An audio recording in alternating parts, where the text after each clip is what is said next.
В эфире новости экономики на Якутия-24, в студии Марьяна Кутукова. Государство заплатит Первому каналу за трансляцию парадов. Минобороны компенсирует телеканалу 537 миллионов рублей за расходы по организации трансляции 2 военно-морских парадов в Санкт-Петербурге, прошедших в прошлом и в этом годах, говорится в распоряжении правительства. Отметим, что Первый канал впервые получает оплату за трансляцию от госструктур, сообщают открытые медиа. Источник издания на телеканале сообщает, что парад Победы на Красной площади Первый канал показывает за свой счет, а трансляция парада военных кораблей из Санкт-Петербурга требует больших затрат, которые канал не может обеспечить. Банк России предлагает разрешить гражданам временно приостанавливать выплаты по ипотеке. Это возможно в трудных жизненных ситуациях, сообщил первый зампред регулятора Сергей Швецов, выступая в Совете Федерации. Надо включить такой опцион, что при возникновении такого рода обстоятельств, как потеря работы или несчастный случай, заболевания, которые приводят к временной нетрудоспособности, человек в одностороннем порядке по оговоренной заранее в стандарте ипотечного жилищного кредитования схеме объявлял банку о моратории на текущие выплаты, сказал Швецов. Он также привел статистику, согласно которой россияне до 30-35 лет стали гораздо чаще менять место работы по независящим от них причинам. Швецов подчеркнул, что банк при этом ничего не теряет. В этом случае удлиняется срок ипотеки, а Центробанк не будет относить этот кредит к просроченному на 90 дней, поскольку по факту нет просрочки, а есть использование опциона. Пока такую инициативу предлагают делать единожды, если практика не вызовет проблем, она может стать многократной. Тем временем объем ипотечного кредитования в Якутии вырос в 1,5 раза. За 10 месяцев этого года якутяне заключили более 10 тысяч договоров ипотечного жилищного кредитования на сумму 28,5 миллиардов рублей. По данным Дальневосточного банка России, на республику приходится почти 24% ипотечных кредитов на Дальнем Востоке. Вместе с тем, с начала года увеличилась и задолженность по ипотечным кредитам на 19%.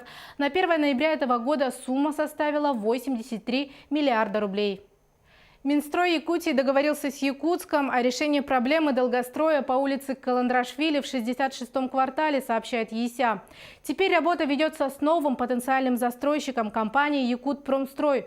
Компанию привлекают путем предоставления компенсационного земельного участка на улице Дежнева.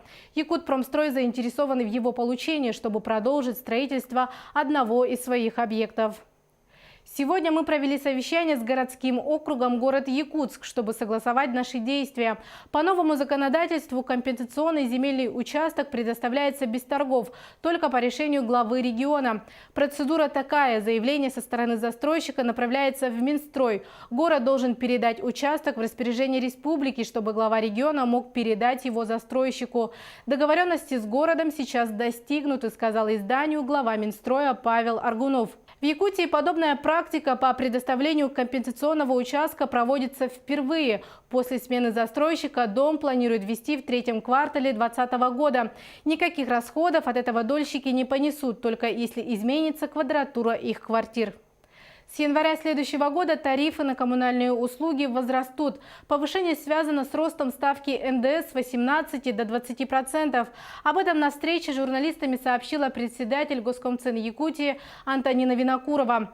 Так как тарифы для населения являются льготными и покрывают расходы поставщиков услуг на треть, то возрастут они именно в доле НДС в составе тарифа. Таким образом, для большинства населения рост с января будет на 1,7%.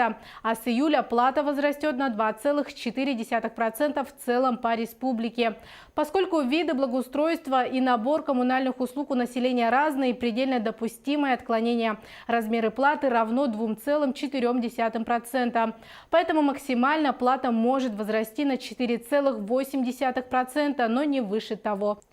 В Якутске стартовала работа республиканской конференции закупки Якутии.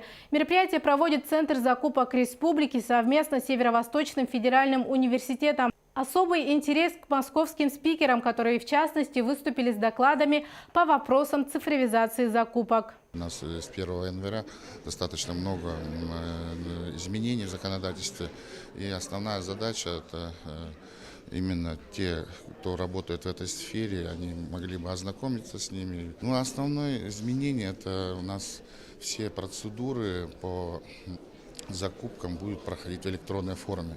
То есть на сегодняшний день только аукцион у нас проходит в электронной форме.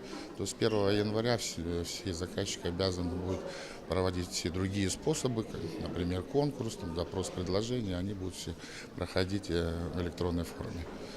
Айсен Николаев провел в Японии ряд стратегических переговоров. Стороны обсудили строительство моста через Лену, IT-проект «Умный город» и дальнейшую установку ветряных генераторов в арктических районах Якутии. Также речь шла о возможности оснащения медицинским оборудованием строящихся крупных объектов здравоохранения, республиканских кардиологического и онкологического центров, а также реализации проектов в области производства моторного топлива на территории Якутии. На встречах Айсена Николаева с заместителем министра иностранных дел Японии Абе Тосика и послом России в Японии Михаилом Галузиным обсудили планируемое подписание соглашения об экономическом и научно-техническом сотрудничестве между Якутией и префектурой Хоккайдо, а также ряд совместных проектов республики с японскими инвесторами. Они отметили, что важным направлением взаимодействия является реализация гуманитарных проектов в области образования, науки, культуры и спорта. Сегодня в парламенте Японии проходит третий совместный инвестиционный семинар Якутии и Японии. Запланирован ряд встреч с японскими деловыми кругами, где обсудят проекты в области сельского хозяйства, строительства и высоких технологий.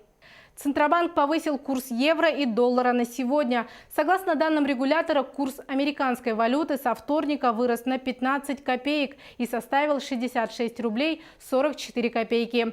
В свою очередь, стоимость евро на среду повысилась на 27 копеек до 75 рублей 65 копеек. На этом у меня все. Оставайтесь в курсе экономических событий на Якутия 24.